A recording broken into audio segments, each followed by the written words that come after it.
They hail from around the globe, and though separated by oceans, they gather in the virtual world for reasons as varied as their locales. Whether it's a defending champion looking to retain his title, a new and eager hopeful striving for recognition, or a legend prepared to recapture past glory, in the end, the one goal they all share is to win. But when naming a victor, only one driver's name can be etched into the record books. You're watching the Heusinkveld MX-5 World Tour.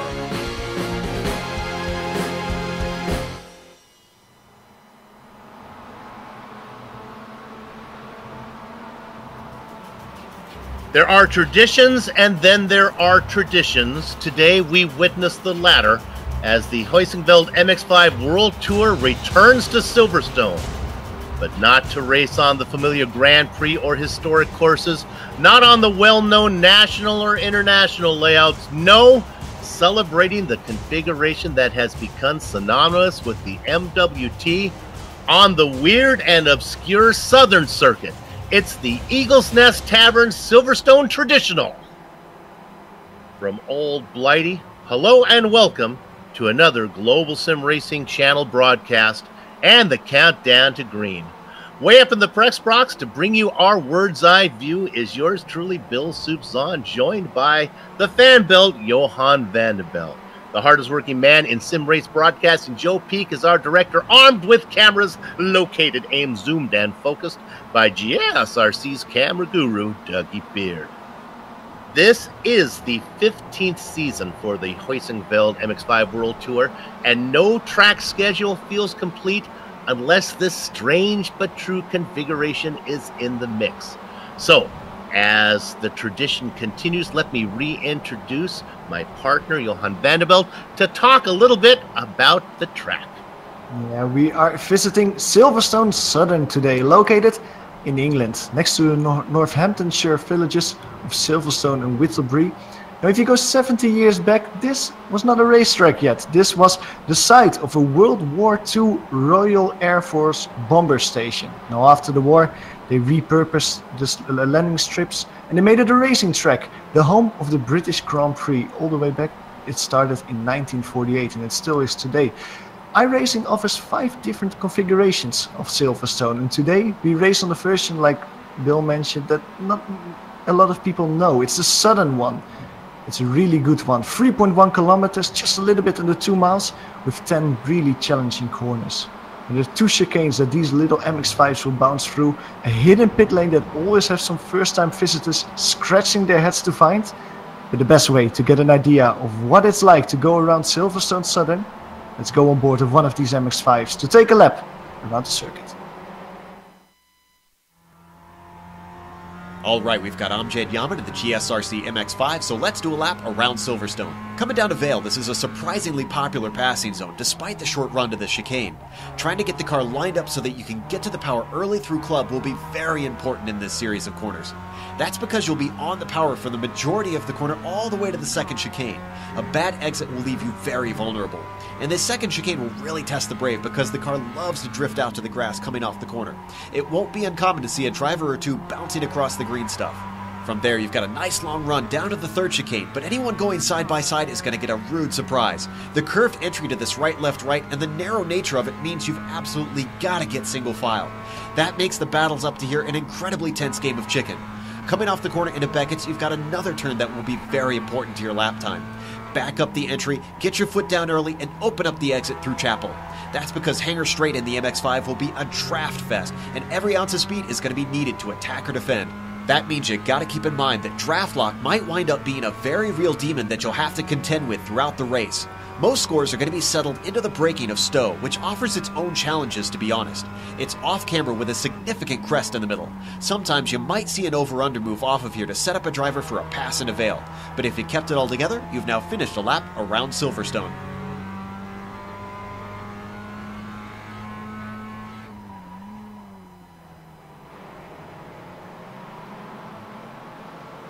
A lap around the Southern Circuit here at Silverstone. Now let's take a lap around the point standings, and we'll start with the Pro Drivers' Championship. Up in front, it is the two drivers that have been dominating the series, and you can see the interval between them and the rest of the field. Of course, I'm talking about the man from Australia, three-time champion, Sonny Kenshin, looking to pick up his fourth, and then another champion, he's got one of them, Errol Num from Estonia. Those guys are very close together, and honestly, it could come down not just to the race points, but also to bonus points that they pick up for being clean on the track, miles per incident. Let's look at the driver in third. This is an interesting situation there. It's Steven Van Opstroll. He's an amateur driver and really doesn't belong in this classification, but since he sits third in the overall points, GSRC thought we would throw him in there to show you how well he's doing. Don't look for him to be an amateur next season. A pair of rookies go fourth and fifth with Jason Cooper and Artem Korolski from the Ukraine. Let's go down and look at the amateur championship again. And no surprise to see the man from Belgium there, Stefan Van Opstroll, up on top with 710 points, a whopping 150 points back to the rest of the AM2 drivers trying to catch him. Adam McNally. Jorn de Forge is coming on. He's up 3 spots in this class. Anwar Burrell-Smith down a spot in fourth. And then, of course, a country mate to my booth mate up here. It's Jude Vilmanson up in 2 spots now making the overlay. Okay, so that's what's going on with the drivers. Let's go ahead and let Johan tell you a little bit about the event details today. As you mentioned on top of the broadcast, this is round 15 of the MWT. This is round 11 of the 13-round season. Now, there are no drop weeks, so everything that happens on track matters. Every retirement will hurt you in the end. The drivers get one benefit. They are free no-show compensations. It means that if a driver misses a race, he or she is compensated with a percentage of the driver's average race finishing position. The setups today are open, so that means that the drivers can tweak the setups just to their liking, and with a track like this that is so bumpy, the drivers are probably extremely happy with that. The race distance is 35 laps of racing today, and because of the shrunken fuel cells used in the series, there will be 1 stop for fuel. In the incident cap, the drivers don't have to worry about being DQ'd for this, but there are valuable points depending on where a driver is ranked in the miles per incident chart. And there's one track-specific rule out here, Soep. It's on the exit of Abbey. That's the first chicane of the Southern Circuit. It is not allowed to get all wheels in the grass. You can get there once by mistake, but if you use it more than once, you will get a 5-second penalty added to your total race time. Boy, I've raced on this track several times. I'm glad that rule wasn't in effect was I was out here, because it would get me every time. That first chicane is that right-left combo, and boy, you bounce over those curvings, and it's so easy to get out there on the grass. And what makes it worse is you can keep your momentum going, and that's what they want to avoid, is people abusing the track limits. Some really interesting corners here. There's the other chicane down there. I guess it's called Ireland. I like to call it the Darth Vader chicane because it reminds me of like when you have to like get in the alley, you know, on the Death Star. You kind of have to line it up and get it right in there. That's set up in corner 6, Johan, where that's like that sweeping right-hander that really has no. Where's the apex? What's the racing line going into that one? You know what I mean? Yeah, I know what you mean. And just to talk about the Star Wars corner that you just mentioned, that's probably my favorite part of the track, because you hit the hammer on the nail on the head there, because you feel like you are in the Star Wars movie. You go left, you go right, you go left. The only thing that's missing is swoosh sounds of lightsabers being swung at you, but it's a really cool experience, like you're driving in a roller coaster out there today. In the buckets corner after that, because that corner swings from left to right, it's really difficult to get a car slowed down properly, to really get a good entrance to the next corner. That's one of the things that the drivers will have to face today. And this one is not on the series, not on the schedule, just because it's weird and unique. Johan, I think this track is underrated. I think it puts on great racing. Absolutely. I have to say, this is actually one of my favorite tracks in iRacing. I love the feel of it. We're talking about the Ireland chicane, like how it swings from left to right. I like Stowe in this configuration as well, how you have to push 100% on the limit to get every little bit of speed out there. A club is amazing as well, because you can cut the course a little bit more than you might be used to in other cars, but if you do it too much, you will hurt your exit speed, and the different lines going there. The chicane through Abbey is really challenging, because you get it too hard and you bump and go 2 wheels over a corner. It is a track that is different than you might expect from other racing tracks, and that's probably why it's one of my favorite tracks. Yeah, it's really unusual to spend so much time talking about a track, but it's really part of this broadcast today. You talked about Stowe, and a rookie driver can get you in trouble there if they don't know how to get to pit entrance. Exactly. Well, that's one of the one of the most interesting parts. Usually, when you do this track, it's in series that don't require a pit stop. Well, if you do require a pit stop here, you're in for a rough time because that pit entrance is hidden away like it's wearing camouflage. It's going, it's coming up here. We're driving with Bjorn on board. Now, keep a lookout on the left side of the circuit when he approaches Stowe. There's a little smidge of asphalt. And that's the pit entrance. It's so incredibly small that you have to hit it just perfectly to avoid getting an off-track penalty. Now in this custom, you see, there it is on the left side. In this championship, of course, an off-track is not that important, but you might have people that actually will slow down a lot for that pit entrance if they're not used to it. And that might cause some trouble because that braking point, the braking area for the pit entrance is on the racing line. So if you have a person that's not that used to this track, is not that experienced with this track, they might brake in areas where you as an experienced driver not expect it. Yeah, you can get in there if you do it just right with just a little bit of braking. Take it on there. It took me a while to realize I didn't have to slow down so much to get in there. And yeah, I've been rear-ended a few times till somebody said, "Soup, you can get in there faster." And then, okay, I got it. And then once you're in there, it puts you in like an unmarked parking lot where you just kind of bounce around trying to get in there. It's a fun track. Well, let's go ahead and look at qualifying right now. And here's this rookie that we've been watching all season. He's a pro driver. Jason Cooper sits up at the front. Look at this. Errol Num and Sonny Ketchen sit in second and third. Well, Jason Cooper has been really promising so far this session because he as well was quickest in practice. In practice, he managed a 1:17.3, and with that time, he was over a tenth quicker than Errol Num.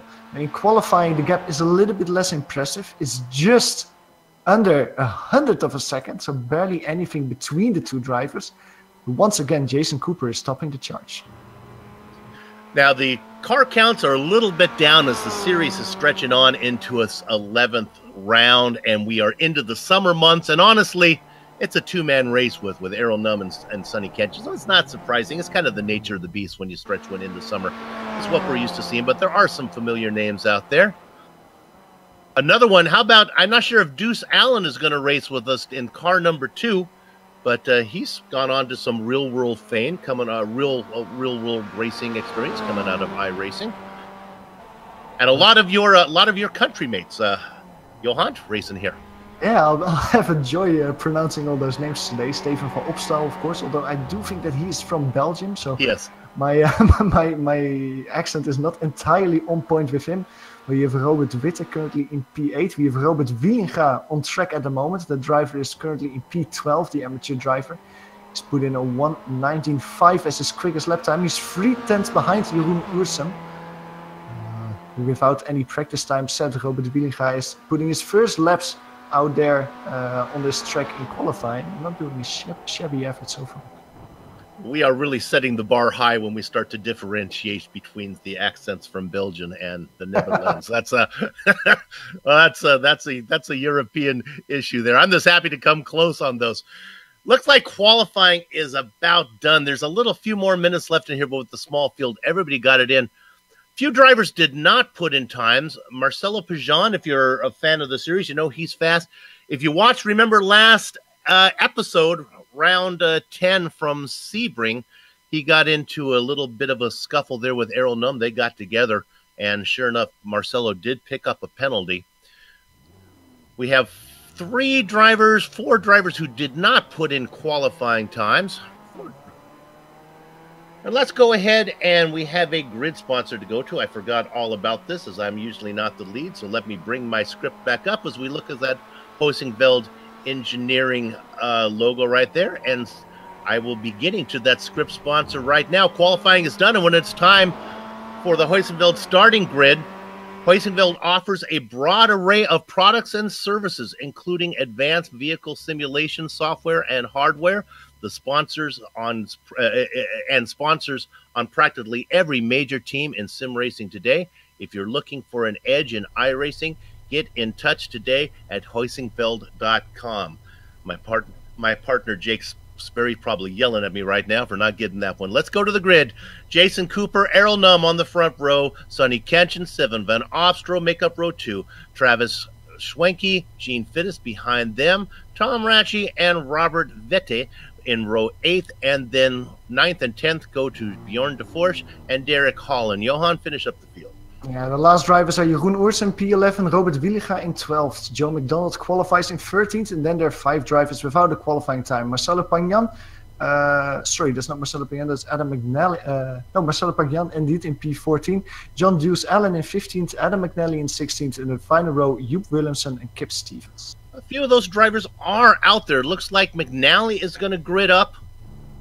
And I believe that's it. Willemsen is going to grid up too. Willemsen, there we go. So I'm looking at 15 drivers here today. Yeah, the only 2 drivers that are not connected at the moment and will not make the green are Marcelo Pagnan and John D. Allen. The rest of them seem to be connected and ready to race. All of our attention now will focus on the man on the pole. He's staggered ahead of Errol Numm on the left. The first corner is away from the center of the track as we race clockwise. It's a left-hander that starts off, and that is Vale. Sonny Kenshin getting a little last-minute cheer to everybody. Let's have a good race. Errol Numm, his traditional quiet self from the second position. Watch out for Van Opstrow, our top amateur driver, sitting in 4th. You can hear the engine start to harmonize. You know what to do.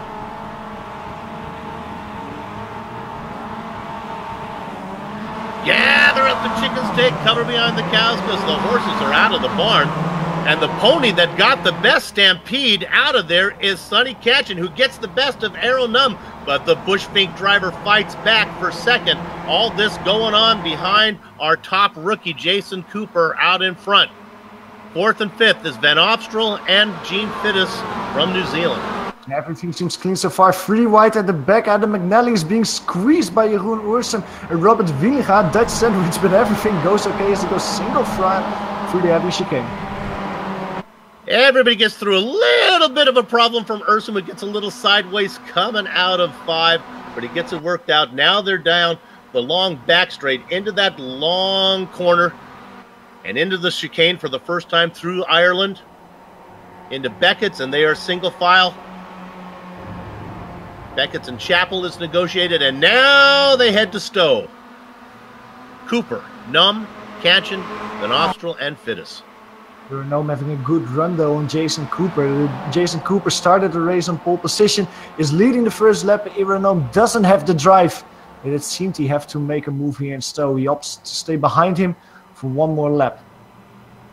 Not a single pass down that back straight the first time through. Now here's the start finish line right here. It seems kind of weird, but that's where it is. And then you go right into this corner number 1, 2. Again, single file. We talked about your front 5. Let's talk about the back half of your top 10. It's the Bay State Hammer, Tom Ratchie. He's being challenged as he's actually on the back of Schwenke. That's Travis Schwenke in 6th. Ratchie trying to get there in 7th. Vita, DeForce, and Holland round out your top 10. Adam McNally just making a move on Robert Williga. Adam McNally having a great run so far. He's getting a little bit loose through Abbey there. Keeps it on track and keeps the position as well. The driver has made up 3 positions since the start. The only problem for him is that the gap to Derek Holland in front is quite big at the moment. It will take a while before Adam McNally will be able to close the gap to the rear of Holland. Follow through now the top. It goes back, the top 4 are pretty comfortable together. There's a little bit of a gap back to Fittis in 5th. Steven van Opstal is trying a move. He's taking a look on the inside of Sonny Kenshin. Now the Belgian driver doesn't choose to make it side by side. He stays behind him. It's a difficult corner, of course, to put it side by side. A few lines possible through Stowe. But even here, the first corner of the circuit, he stays behind the Australian driver. And you can see that Fittis is right there now in 5th, trying to bring along with him Schwenke and Ratchie. Oh, and who was that we have off there? Oh, Vidi goes off.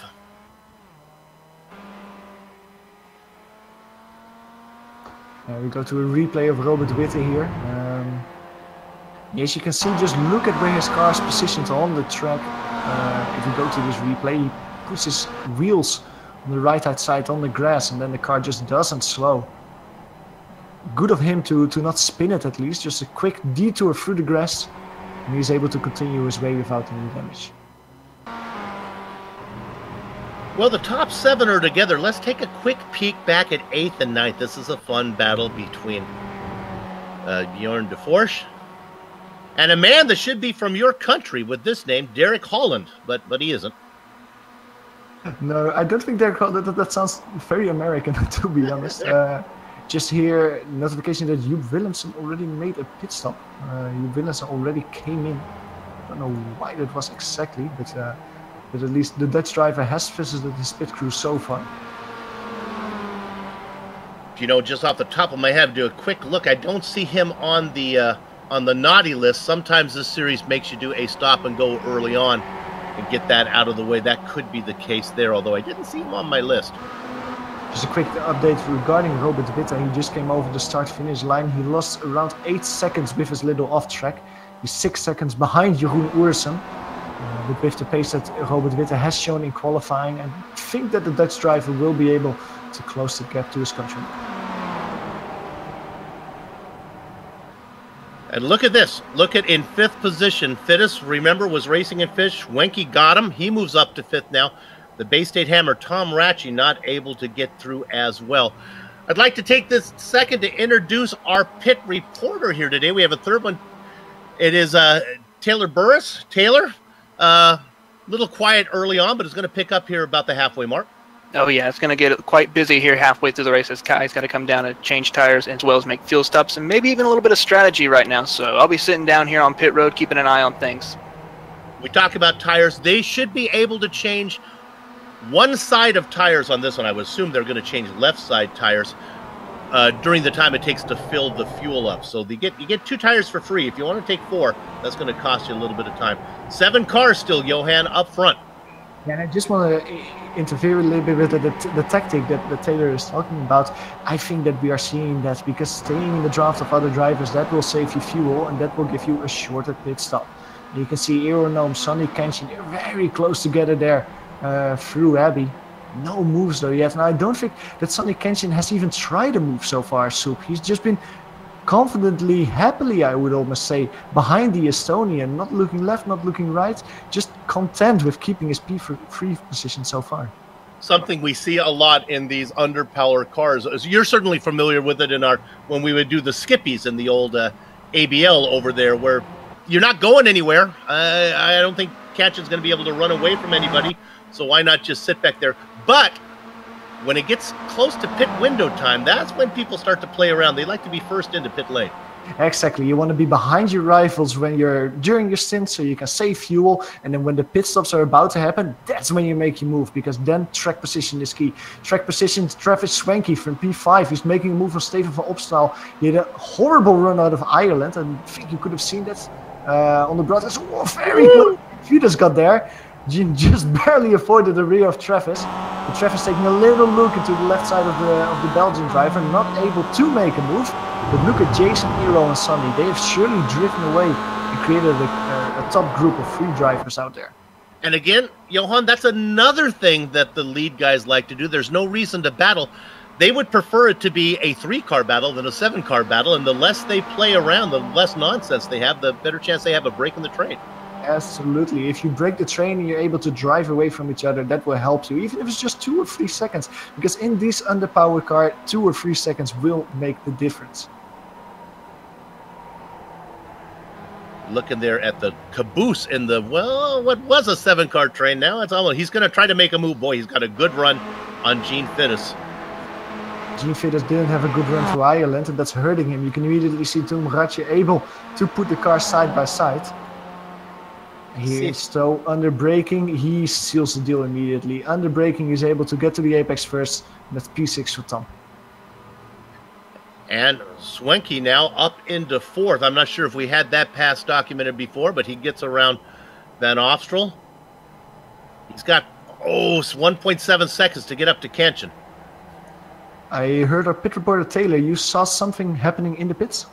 Yeah, it looked like Joep, the 955 Mazda, decided to pull down pit road, and it looks like we got another car coming down pit road. I'm going to try to get that. It's the amateur car of Robert Witt. He's coming down pit road right now as we speak, but back on Joep, he is out of the race. There's a short race for Joep Willemsen. Lasted only 5-6 laps before he unfortunately had to retire. Yeah, my gut tells me this is too early for Robert to make that pit stop, so I think there might be something else going on with him. Yeah, I'm waiting. He looked like he got back out of the car and now getting back in, so we're waiting to see what he does right now at the moment. So still sitting on pit road. He looks like he's going to change two right side tires at the moment and getting some fuel in the car right now. Well, let's leave our front runners there. Let's have a fun little battle again here. This is for 8th position. Bjorn de Forsch, Derek Holland, and joining the mix now is the man who sits second in the amateur standings, Adam McNally. I don't think you have a hard charger in this category, but if you have a hard charger, I think that award goes to Adam McNally. He already made up 4 positions, and he seems quite a bit quicker than both Derek and Bjorn out there. Now, Derek had a horrible run there. You go left, you go right. He chooses right, and then McNally around the outside. You can do it. If you can keep it here on the outside, you have the inside in the next corner. Stay there, stay there. He does it. Beautiful move from Adam McNally there. That feels a little bit like Road Atlanta, the final chicane in Road Atlanta there, where if you can get in, then you can defend it off through the next section.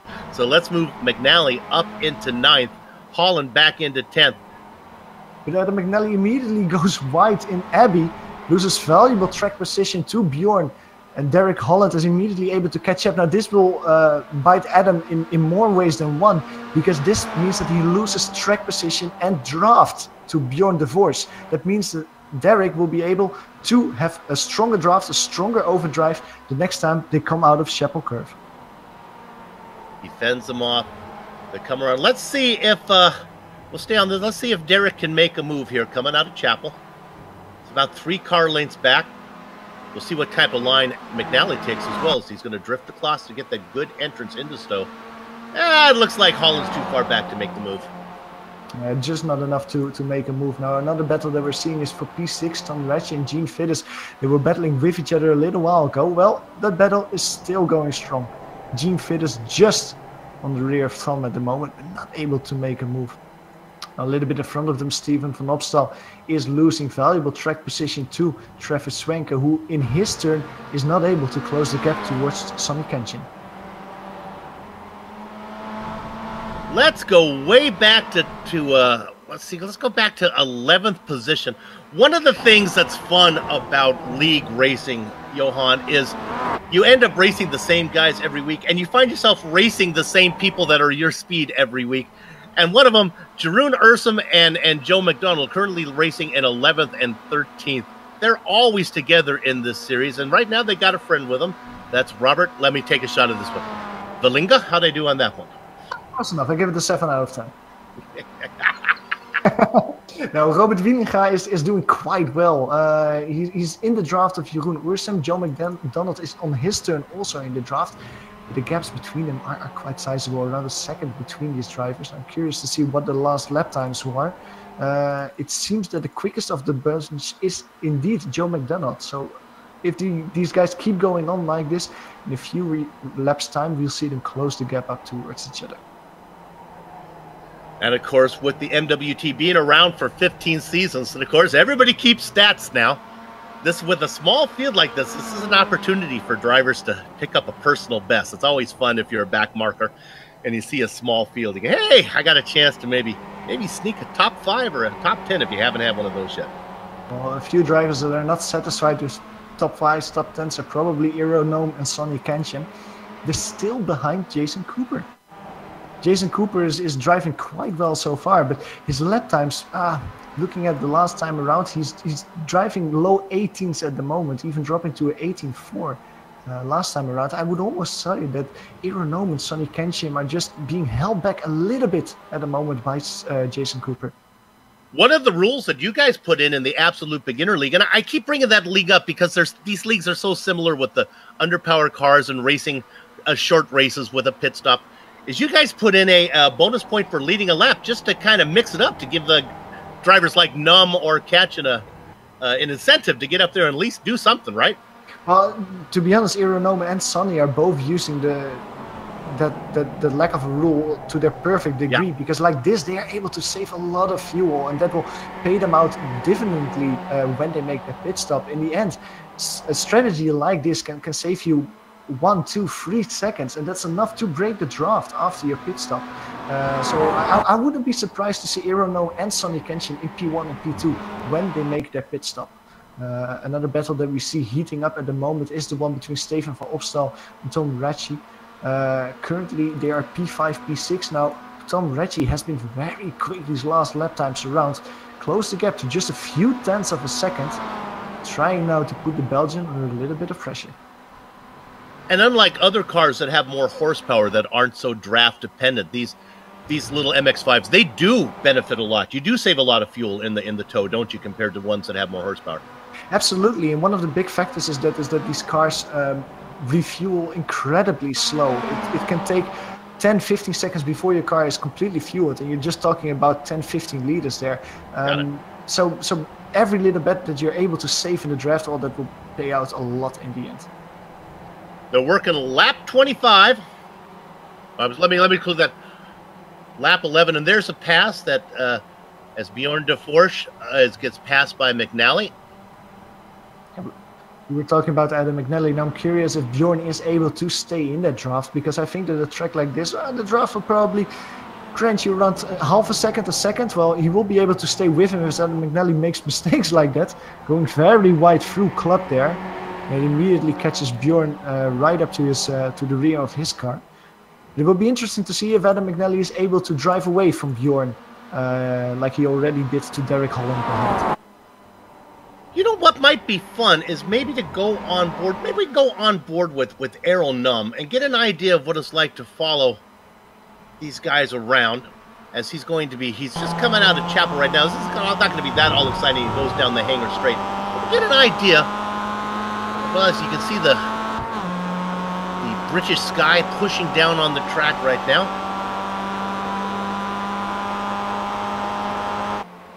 Let's go to Ratchie. Yeah, Tom Ratchie is making a move. Yeah, he's making a move on the outside of Steve Opstal. Steve Opstal is not even going to defend that. He immediately opts to dive back in behind him, and behind him, that's a car of Gene Fittis coming into the pits. Okay, Taylor, this is probably our first legitimate in-the-window stop. Yep, here he comes. Gene Fittis coming down towards pit road right now at the moment. 35 mile an hour down pit road. Just going to wait for his pit crew coming down, get ready to stop in a few seconds. Here he comes as he's towards the end of pit road, so he's got a little bit of ways to go. He makes his stop, hits his marks. They're going to go around right now to change the two sides. No, actually, he gets out of his car. He is out of his car. So something else must have happened for Gene Fittis right now at the moment. So we'll try to see. There he goes, actually, back on the track. It looks like he just had to reset the car and goes back out onto the track now. Back onto the track. Heavy battles. Oh, go ahead, Soup. Well, I'm just hopefully he did not lose a lap. Hopefully he just stays on the lead lap. I think that was okay. Just scared us a little bit. Go ahead, Johan. A heavy battle going on between Adam McNally and Bjorn de Forge. I was saying, like, maybe Adam McNally is able to drive away. Well, I don't think... Struggling quite a bit to hit his apexes. And I think that if he's able to hit his apexes, he's quicker than Bjorn. But if he's not doing that, Bjorn de Forge is increasingly closing that gap more and more. Last time around, they were side by side through Abbey. They were side by side through Beckett. Right now, it's really close between them going to Stove. Now, I've been looking at Adam for quite a while now in the past few laps. It seems that the first corner going into club, that's where he struggles. That's where he misses his braking point almost every time. Let's see if he's able to hit it this time. He hits the brakes, but this time around, he's able to hit the apex. You can immediately see that Bjorn isn't able to close that gap. Adam McNally, as he goes really wide, Adam McNally's losing it in club this time. He saves it, a tank slapper, he keeps it. Doesn't make a 360, but look at that. He loses a lot of positions. That's Jeroen Oersum. That's Robert Wielinga. Joe McDonald behind him is a little bit too far. Adam McNally falls back all the way to P11 after he fought his way up all the way to P7. Joe McDonald has to be kicking himself. He's probably saying, well, I could have raced harder if I knew that McNally was going to come my way, but he doesn't pick up the spot. McNally slots back into 11th. Great car control though, because when you get a tank slapper at this cars like that, it is very easy to just loop it around. But great work from Adam McNally to at least keep it reasonably straight and not lose more time than he actually did. I end up not looping it around. It's just my tank slappers just seem to just go on and on and on. I'm just overcorrect.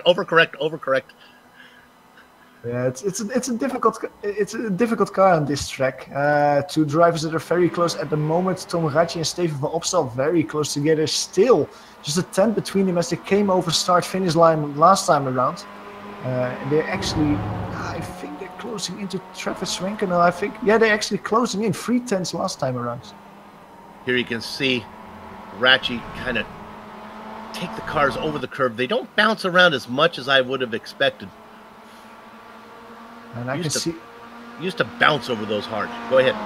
Yeah, exactly. And when you bounce over them hard, that really kills your traction. You really have to make sure to not abuse the curb stones too much there. And both drivers, both Tom and Steven, are going quite well through Ireland here. Now, this is one of the most important corners because now you have the long straight. If you have a good exit here, you will be able to put it side by side through Stowe. Just 4/10 between him. Steven van Opstal is 100% in the draft of Tom Ratje now. I think it's just too far to try and move here. Stays behind, edging ever so closely. You can try a dive bomb here, but he knows that it probably won't help him that much. It does help him though that Tom goes a little bit sideways through Stowe, and you can see the gap immediately catching up. One more time in club. Looking on the outside here. It stays behind for one more lap, Super. If those two cars work together, and we're talking of Ratche and Van Opstal, will they be faster? Can they run down Schwenke? Is this the type of track where you can help each other out?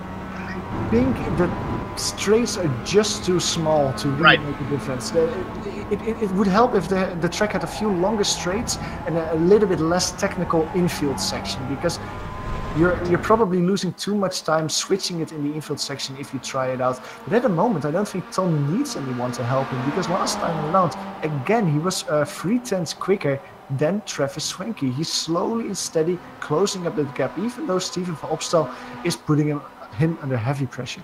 Taylor, what do you know? Well, right now, Joe McDonald's just came into the pit road right now. He's getting his tires and his fuel, and he is going back out onto the track now after that little bit of a spin he had earlier. So probably just getting some fresh rubber and a little bit of fuel just to continue on with the race right now at the moment. So he's going back out right now. McDonald out there in his Golden Arches car. Johan, do they have McDonald's in the Netherlands? Of course they do. I think you have McDonald's in basically every country in the world.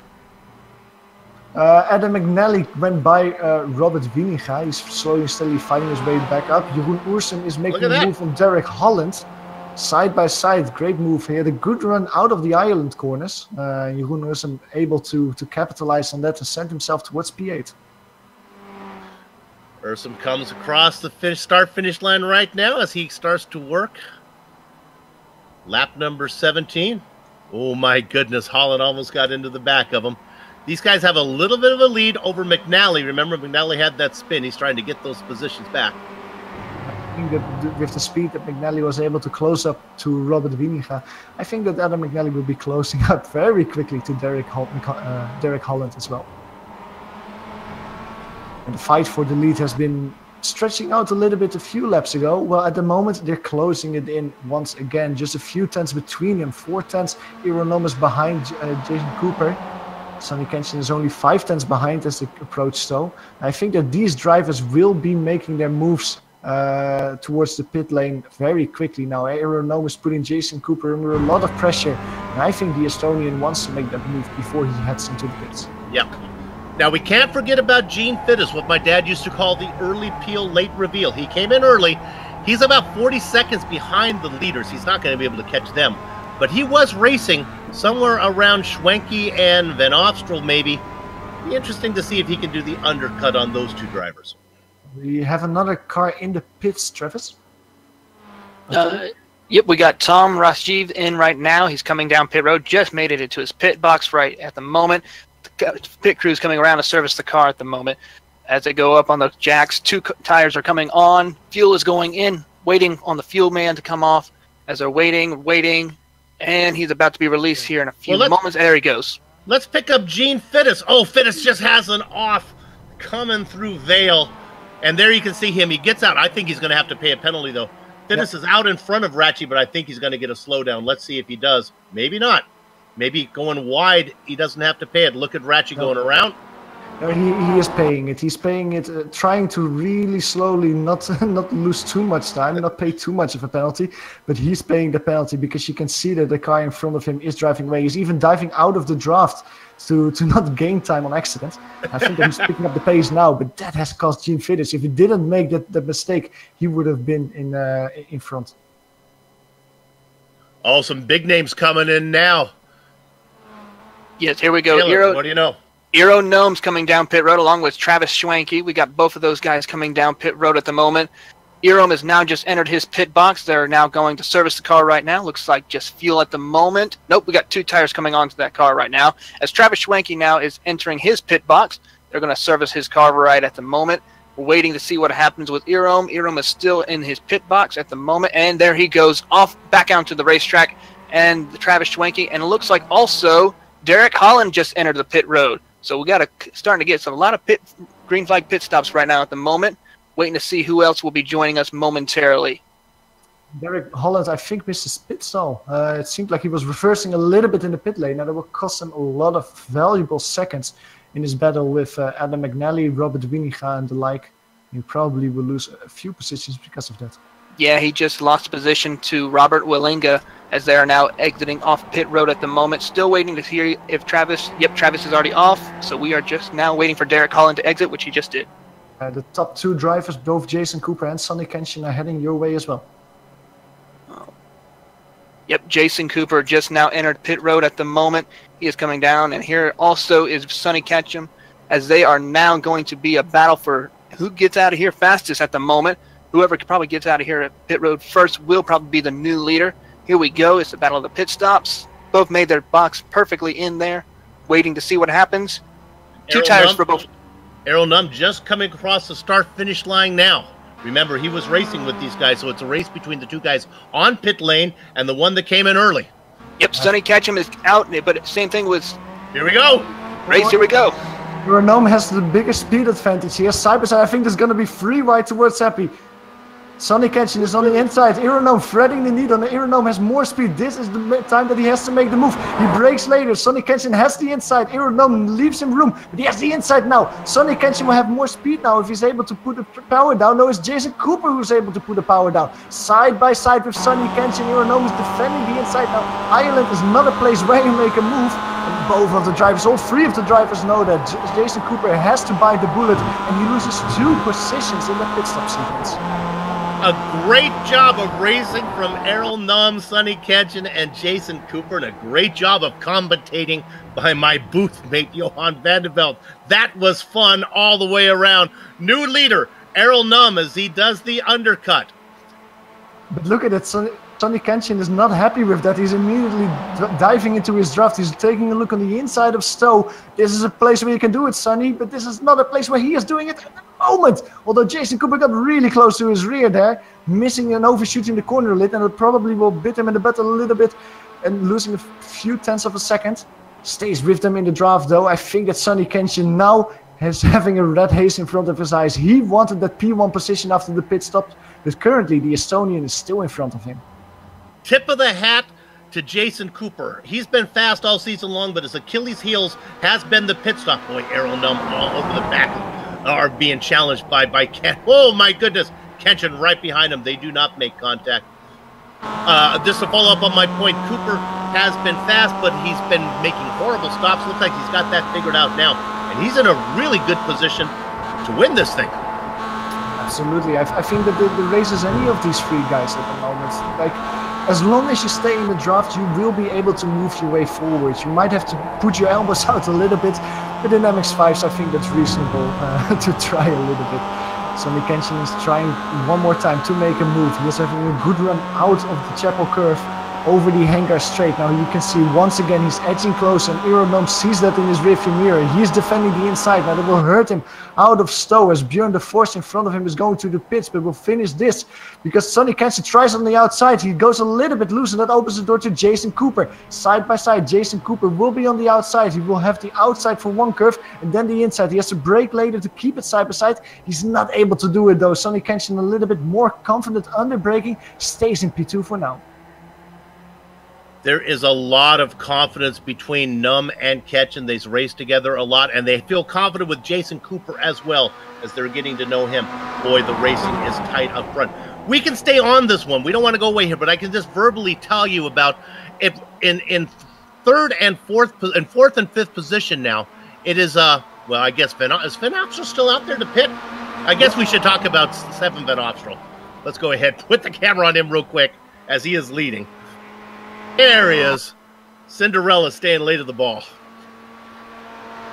I think that Stefan Valpstel probably will come in very soon with over half of the race gone. Oh, I think he's coming in. Yeah, Stefan Valpstel will opt in to take his pit stop now. I think he will probably come out in P4, P5 when he finishes his pit stop. But the battle for the lead once again is very heavily with Aeronome once again defending the inside. I think that he knows that as long as he defends the inside, he will stay in P1. But don't go back too early to the racing line, Aeronome, because then Sonny Kenshin will have a look up on your inside. He's trying there. Aeronome has to go a little bit wider. Jason Cooper has the best exit of the three, but not able to put it side by side. Once again, Sonny Kenshin takes a look on the inside, not able to put it side by side yet. So, do you get to feel the attitude's a little different from these three drivers than it was early on in the race?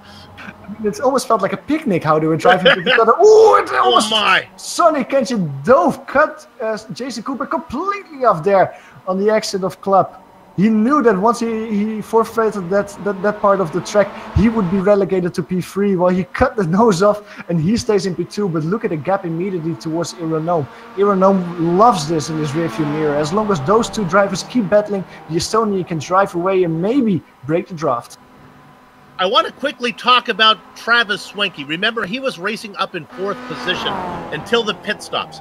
A pit stop time is around 16 or 17 seconds. Travis Swenke's pit stop time, 32 seconds. Just from doing this a while, that's about 15 seconds longer than it should have been. That feels like a speeding penalty.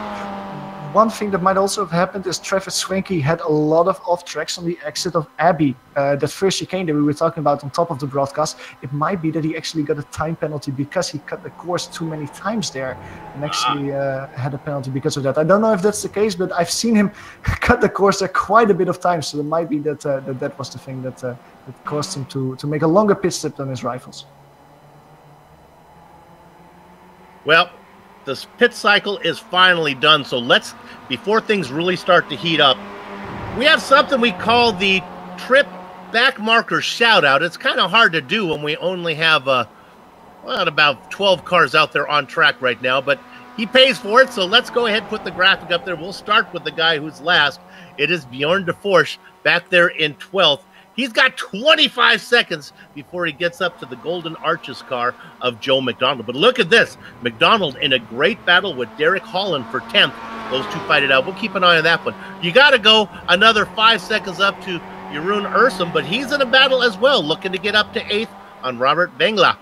And then we talked about Travis Swenke and his problems that he had in pit lane. And there you have it. Trips, back marker, shout out! Well, another shout out to Sonny Kenshin. Once again, he's trying a move on Aeronome. It's like copy-paste. Aeronome, every time he drives the same line, he defends the inside on Hanger Straight, and he's able to cut back towards the racing line on the final moment to just prevent Sonny Kenshin making a move. Now, I have to say, Jason Cooper is also not falling behind. Jason was driving P1 the whole race, and he probably is fed up with himself that he had to let two cars by. I think that Jason Cooper will... He's very close, and he has been quick in practice. He has been quick in qualifying. I would almost imagine that he would feel that he earned that first place. He deserves that first place. And looking on his lap times, he's not slow at the moment either. He's easily able to stay up with Sonny Kenshin and Aeronome. I think that Jason Cooper will try a move not long from now coming into Stowe, because it seems that he's quite strong there. Let's talk we have 11 to go. Let's jump ahead 10 laps to the last lap. a lot of times I feel confident that the driver in third has a legitimate chance to get there. Johan, I'm not so sure that third place you can get to the front from here. I think first or second is where you want to be on that white flag lap. I'm choosing between first and second, and this track I would probably always choose first, because you can see it once again here on Hanger Straight. Sonny Kenshin is able to catch up, but probably not able to make a move, although this is the closest that he has been so far, side by side. Now keep it there, Sonny. Keep it there, you'll be able to make a move. He's not able to keep it there, and you can see that Jason Cooper immediately is able to put it side by side. You have to be brave in the braking here, Jason. He's not brave enough. He brakes even a little bit earlier than Sonny Kenshin. That bounces everyone up together, because Ironome had a horrible turn one. Far away from the apex. He missed it by quite a few meters. And that immediately puts Sonny Kenshin here under pressure going to Abisu.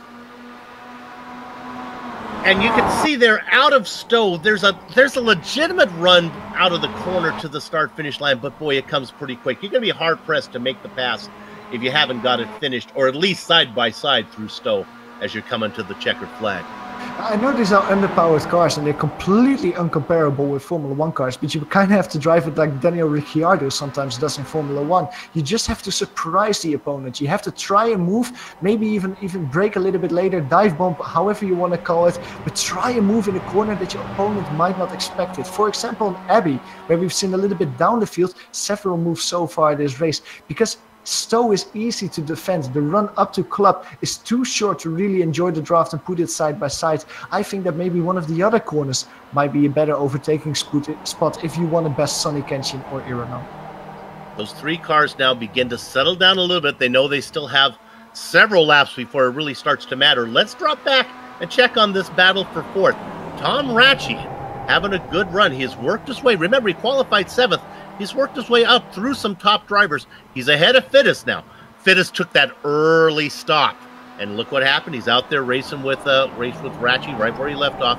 Van Opstroll, our top lookie, back a little bit farther, but there's another 3-car battle that'll be fun. And I have to say, Steven Van Opstroll has been quick these past few laps. Around half a second quicker than Gene Fittis after his pit stop. The Belgian driver was quite a bit behind, but he has been closing the gap ever so slightly, and he can almost smell the exhaust fumes of Gene Fittis now. I think this will be a very close 3-car battle soon, like we're seeing in the lead at the moment. We race with 9 to go. Taylor, with the pit stops done, let's bring you back up to the booth here, and maybe you can do a little bit of commentating of what's going on the track. Before the race, you talked about how much you like this configuration as well. Yeah, this is a pretty fun little track. During the practice, I hopped in and myself to give it a little test run. It's just a very fun little bull ring, if you want to call it, for a road course. A lot of passing opportunities if you know where to put the car properly, especially through the chicanes here as they're getting ready to head back onto Hanger Straight. Ooh, Jason Cooper, heavy battle between Ironome and Sonny Kenshin. They went side by side, and Jason Cooper is trying the most of that. He's on the exit on the outside right now of Club. Now he will have more speed going to Abbey, but he also has the outside to the next corner. Can he brake later this time? No, he can't. Sonny Kenshin once again stronger, more confident under braking. These three are heavily battling at the moment. This battle is heating up as we go into a replay of that incredible tense side-by-side moment. Look at this, Johan. See if you can tell me what's going on. It was like, watch Kenshin in second. He drops way far back. It's like he brakes really early, and then he gains back up on Num again. That's kind of interesting. He probably sees that he's braking earlier than Ironome and just lifts off the brake a little bit to close that gap. But you can see what happens if Ironome and Sonny Kenshin are just forgetting for just a few seconds that Jason Cooper is there, because Jason Cooper doesn't forget he's there, and he immediately very, very bravely puts it side by side and almost gets that position. When you're racing that close, it's kind of like a dance step. You both have to hit the brakes at the same time, and I think you're right. I think Sonny lost his rhythm and then tried to gain up the game. Just kind of got out of rhythm there, but they work it out. Yeah, P4 at the moment. Gene Fittis is putting it side by side as well with Tom Ratchey for Stowe. Not able to complete the movement. This will help Steven Van Opstroll, who is just behind him. We were talking about him. Look at the gap between Steven Van Opstroll and Gene Fittis at the moment, as Gene tries it on the outside. Not brave enough to put it side by side for Club. But this is 100% a 3-car battle now for P4. There are battles all over, and we're going to cover them all because it's small. Let's drop back to 8th position. This is one we'll keep an eye on. This is Vlenga, Robert, ahead of Jeroen Ursum. Go ahead, try those two. Let me hear those in a proper accent, Jeroen. It's Jeroen Ursum very close to Robert Wielinga. Robert Wielinga has been quick so far. He's made up 4 positions. Jeroen Ursum only 2 positions. But Jeroen is putting Robert on quite a bit of pressure. Good battle so far, and we dropped 2 positions behind. Joe McDonald and Derek Holland are quite close as well. Joe McDonald was in front of Derek Holland last time around, but this lap Derek Holland is in front of again. So these 2 cars are actually overtaking each other and putting on the show for P10 at the moment. What's going to be fun? Sorry, P1 at the moment. Aeronome once again side by side through Stowe with Sonny Kenshin. Sonny Kenshin on the outside, and this is the best run that Sonny has because now he has the inside going to club. Keep it side by side there. Jason trying to make it 3 wide almost. Sonny Kenshin has the preferred line. He's able to break a little bit later. He's able to contact between the 2. And this one hurt him, but Aeronome has a slight slide. Jason Cooper put it side by side. Jason Cooper will have the overdrive now. Can he make a move towards Abbey? Sonny Kenshin 100% at P1 now. Aeronome tries to defend the inside. He pushes Jason Cooper on the grass. Jason Cooper has the inside now. Can you break later, Jason? No, he can't. Aeronome able to get the apex, get that P2 position, and he will 100% look at the Australian now because there was definitely contact between Aeronome and Sonny Kenshin in the battle for P1. My, oh my. We have a replay from above. Look at this. That's Kenshin in the dark car on the inside. The Roland Estonian, a little bit of contact, and Jason Cooper says, thank you very much. Maybe I'll get in here. I mean, Jason Cooper has been very naughty like that and trying to really interfere with this battle every moment that he sees fit, because every time a little gap opens, he just dives his nose in and tries to make an overtake. An overtake just happened for P4 as well. Tom Ratje dropped 2 positions. Gene Fidders and Stefan Valstel able to pass Tom Ratje, who is relegated to P6 right now. But we keep looking at this battle for P1. Aeronome looking just behind Sonny Kenshin. Now he's not as close as Sonny Kenshin was the previous lap times. You would almost say that maybe on raw pace alone Sonny Kenshin is a little bit quicker than the Estonian at the moment, because he was able to put the Estonian under pressure where Aeronome can't put Sonny Kenshin under pressure. That battle for 4th position. What is good news here for us, the viewers, is all the battles out on the track are separated by several seconds. Oh my goodness. As almost getting together is Van Opstroll. Let's go to that one for 4th. It's Van Opstroll in this battle with Ratche. Ratche's going to get the best of it, man. They banged. But what I was going to say is they are far enough apart that we'll be able to cover not only the leaders coming across the line, then go back. What do you got?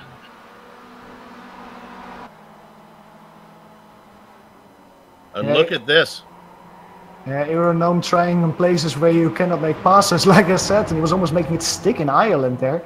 Not able to complete the deal, and look at the gap between Aeronome and Sonny Kenshin. Now this will bite him. A 6-10 gap means that you don't have a lot of draft, and that will be very positive for Jason Cooper, who has the overdrive. Aeronome defending the inside. Now that's probably enough to stay in front of him, but he really has to focus on his lap times now, because he has to close that gap towards the Australian if he wants to make a run for P1.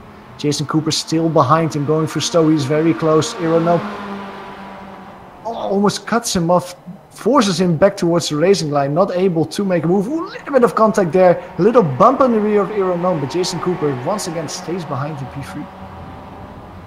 We're getting reports that maybe Errol Carr has a little bit of damage now. He's got to be careful not to lose contact with Kenshin. Usually Kenshin is your pole sitter, and I start to worry he'll run away from it, but I don't think that's going to happen right now. But the gap is getting up there, almost a second. Exactly, and when the gap reaches around 1 second, I think that then the draft is really gone. And the gap between Sonny Kenshin and Aeronome is so small that I wouldn't say the gap. I would say that both drivers are basically equal. I think that once the gap is over a second, Sonny Kenshin is away for the lead, because once Jason Cooper puts Aeronome under pressure and they start battling with each other, they'll lose even more time that the draft will be able to earn them back. At the moment, though, Aeronome has closed the gap back up to 7 tenths. Now I think that he will be able to close it before they reach Stowe and continue this battle for people. That was really important how he got a good run through Chapel there, because Kenshin was close to running away with it, but Num was close enough down the hanger straight that he gets him back in, and I think now the worry is gone about this being a one-car race. And I have to say, as we see a move for P4 at the moment, Tom Ratje is trying a move on Gene Fidders there. Gene Fidders has to go very wide through Stowe. almost touches the grass. And this will lose him a lot of time. And Steven van Opstal says, dankjewel, and goes by for P5. Gene Fitters is relegated 2 positions to P6. What did he say? Exactly. You know, Fitters was worried about getting into Ratchet, and he left him plenty of room, and that's what cost him. Sorry, Soup. Aeronome is being put under pressure. Jason Cooper on the outside of Ireland. Now you're very brave if you make a move here, Jason. You're very brave. You're gonna be brave. You're making this move. Oh. Beautiful! Aeronome sliding. He has to go over the gravel to avoid contact there. Jason Cooper, he has a cut course penalty. Oh, it's a cut course penalty. He breaks in the apex. That's a little bit naughty, Jason, because that causes Aeronome a lot of time. He has to check up tremendously to avoid contact there. Yeah, you don't want to serve that in the middle of a corner. You could have waited it. You're allowed to serve it a little bit later. He didn't have to serve it there. But now, that's the best news that could have happened for Sonny Catch Me If You Catch It, as he is up by 2.2 seconds. And Errol Num, not only Johan, they continue to battle for second as well. As we look at the replay here. You can see on the replay here, just avoided contact, and Aeronome just has to opt for that gravel trip to save his car, save his race for that podium position, because if they made contact there, I think there would have been a hard visit to the wall on the end of the race for both Aeronome and Jason Cooper. And as you said, the gap towards Sonny Kenshin is over 2 seconds. I think the Australian will be able to run away with it now. Jason Cooper will try to put Aeronome under a little bit of pressure. I always get scared as they come out of that Abbey chicane there again, and Kenshin was out in the grass, but it's never as bad as it seems. Let's give you the interval. Well, 1.2 seconds from Kenshin back to Num. And closing. Yeah, exactly. Well, I mean, we're talking about Aeronome. If one person in iRacing is able to close that gap to Sonny Kenshin in the MX-5, it's probably the Estonian. Once he put his mind to it, especially because he's enjoying the draft a little bit now, I think that he will be able to. And the good thing, though, for both of them is that if Aeronome is able to close the gap, I think that they might be able to drop off Jason Cooper in the battle. So then they can just focus on each other for the battle for P1. But saying that, Soup, I think it's the penultimate lap, and I think that within a few seconds, there's only one more lap to go. I don't think that 7/10 gap is enough now. They come across the start-finish line right now. They get the white flag. Johan, you've been on top of this. Why don't you bring it home for us? I don't think that Aeronome had a great run there out of in the entrance of Club. He loses a little bit of time, and Jason Cooper is immediately on his rear now, taking a look on the inside of Abbey. His gap is too big for him now to make a move on Sonny Kenshin. Jason Cooper is very happy to gobble it up. Although Sonny Kenshin goes wide there through Abbey. And he keeps the power down, but this will help Aeronome tremendously. He puts it side by side in Ireland there. Jason Cooper almost making it 3 wide. Sonny Kenshin is a sitting duck now because both cars are quicker. But he has the preferred line. He has the inside. He sends it back into the racing line. Makes them split. Aeronome has more speed now. Now the roles are reversed. Sonny Kenshin needs a great run here out of Chapel Curve to have one more shot for the victory. Side by side, he will try to force it. He is only a few tenths behind him now. Only 3 tenths behind him. He will have to draft to make a move. Aeronome, once again, we saw him do this previously, defending the inside. If he stays there, he probably stays in front of him. But I think that Sonny Kenshin had a cut course penalty because look at him dropping back like a stone in water. Jason Cooper is able to take that P2 position. Now, is Jason close enough to make a move for P1? I don't think it is. It's Aeronome coming through Stowe there. Aeronome crossed the finish line. Aeronome winning the race here at Silverstone Southern. Let's go back to 4th position. This is Tom Ratchey trying to fend off Steven Van Opstal. They come out of Stowe. They will finish in that order. Ratchey, Van Opstal, and having some fun going across the line is Gene Fittis. Swinky's going to be all by himself coming home in 7th. Robert Wienga and Jeroen Oersum were fighting hard, but Jeroen Oersum lost his car. He lost control last time around, and well, I think that he will finish P9 quite a bit. No, he actually finishes P11 with Joe McDonald and Derek Holland both passing him. So Jeroen Oersum losing 2 positions in the penultimate lap, or in the last lap. Joe McDonald and Derek Holland are still battling for that final P10 position, but I don't think that Joe McDonald is close enough to try and move on Derek Holland. Derek, you have one more corner to take perfectly, and then that P10 position is for you. He keeps it there, he slides a little bit, but not enough to give Joe McDonald the chance. Derek Holland, the amateur driver, starts in P10, comes home in P10. And that's everybody coming across here at the Eagle Nest Tavern Silverstone Traditional. What a great show that the drivers put on. The racing is over, but our broadcast is far from done. We're going to take a short break, then we will come back to run down the entire finishing order, talk to some of the drivers before we put a lock on the gate. Back in a few.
One of the longtime sponsors of the MX-5 World Tour has been Eagle Nest Tavern, and they are here today. Thank them for sponsoring the Silverstone Traditional that just finished up here in the Heusinkveld MX-5 World Tour.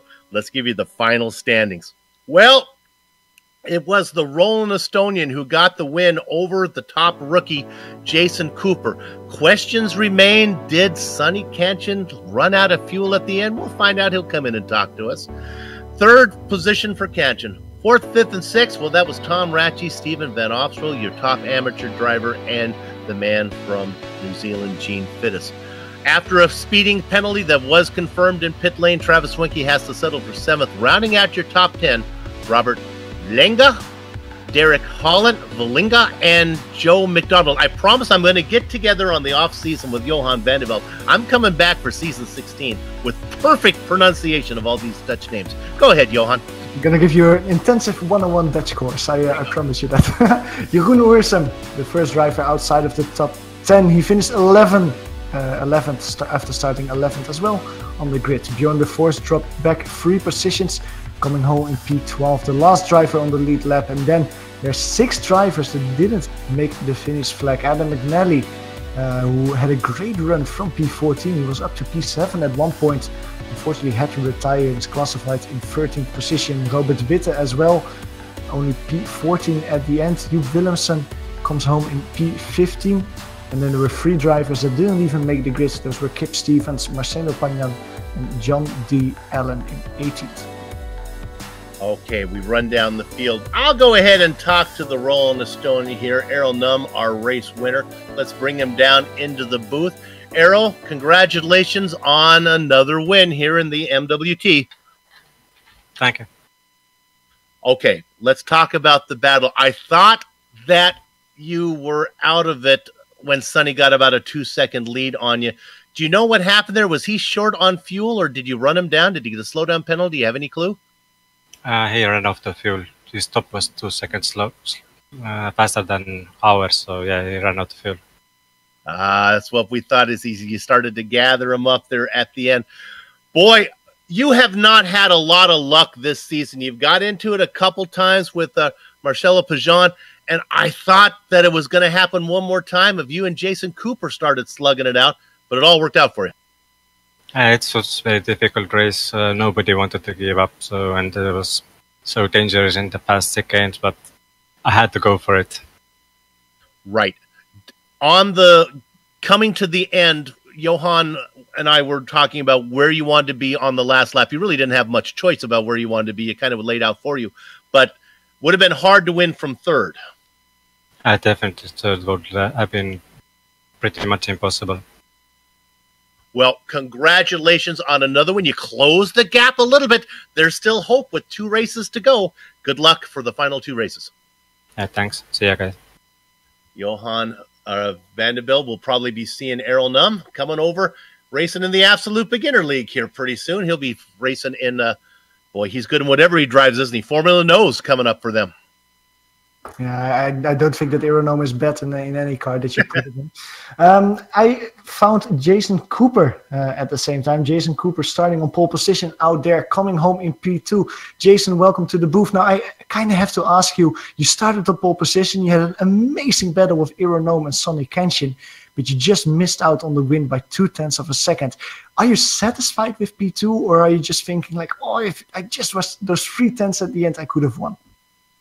It was a very close race. Fair play to Sonny and Aero for keeping it clean. I got in the back of Aero once and a little bit of contact there. But apart from that, yeah, really, really enjoyed that race. It's my first podium, so I'm super stoked with that.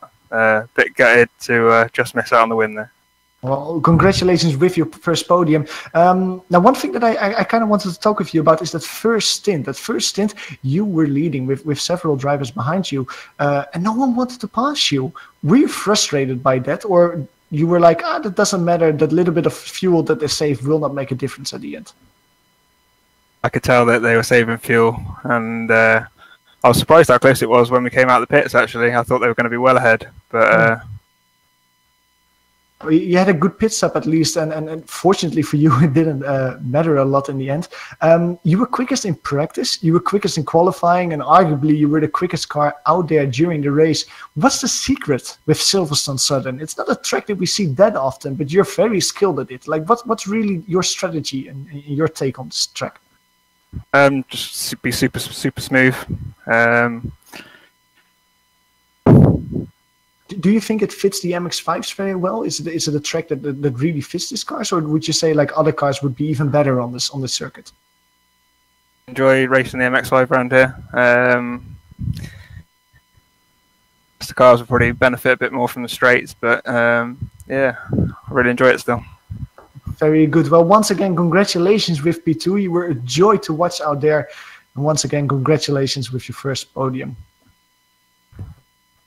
It was Jason Cooper coming home in P2 out there in Silverstone Southern. Now, in the meantime, Taylor Burris, you've caught up with another driver out there finishing on the podium. Yes, I did. We caught up with our current points leader right now, Sonny Katchen. And Sonny, I guess you got to say that was quite a heartbreaker for you on that last lap, leading, and then all of a sudden, just tell us what happened on those last laps. Hi there. Yeah, it was disappointing to finish that way, but at least I finished. Ran out of fuel. I took a little less than I usually would actually. I haven't actually got into the race fully prepared. Actually, had a pretty tough break during the week, and just did a few practice laps, and haven't actually calculated fuel like I normally do. So that was it. I tried my best to capitalize on the gap that I had, 2 seconds, but it was kind of drooling. I was looking at the mirrors, and then my fuel gauge. Oh man, there you go. I should have taken 0.5 more to finish the race, and it started at the last corner. So there you go. Yeah, that was quite unfortunate on that matter. So, but what was you gotta say though, it was quite a beautiful race that you put on with Jason Cooper and Jerome. So what was it like just racing with those three pretty much the entire race? It was great. Like racing side by side along during the first few laps. It was everyone were pretty relaxed and racing the lines, not trying to make a mistake. So I was looking at Jason's line and Iru's line, and they were pretty much spot on, nailing all the corners. And then when it came to the pit stops, that's when I thought I should get into this pit stop and come out and do my best. But that's where the race actually took a bad turn for me. But in some of the battles that we had, that was fantastic. I mean, side by side into those corners, into the tight chicanes. Who'd have thought it would come out? Also was coping Iru when he was in the lead, and I passed him a couple of failed attempts trying to pass him after the pits, and I wanted to be in the lead and defend myself like how Iru was, and finally I made it happen. That was a good one for me. That was a great experience. But having said all that, kudos to Jason for his first podium. Well done to him. That was fantastic seeing him there and racing along as well, and to Iru as well for winning the race. So the championship is still up for grabs. Yes, it is indeed.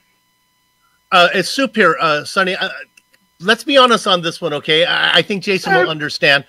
I know you've raced Arrow a million times, so I know you're confident racing him. Jason's new. He's only been in the series for a little bit. Are you getting to the point where you feel pretty darn good racing with him, too? I thought he did a pretty good job. He did a pretty good job, and I'm very comfortable racing with him after, especially this race, a back-to-back, side-by-side. He got it. I mean, he's settling in. He does take a few races, but he got the pit stop right. I mean, I knew you'd have made a comment on that. I can't wait to watch the broadcast. So, well done to him. Well done, Jason. If you're listening, man, keep it up. Yeah, he's been with you all. The first half of the race has never been his problem, was being with you guys at the end. So, yeah, he was there and he put on a good show. I thought you guys did a good job. Sorry that you ran out of fuel. Good news is you were able to limp it home in third. It could have been a lot worse. So, good job, and we'll see you down the road. 2 to go. It's going to be close.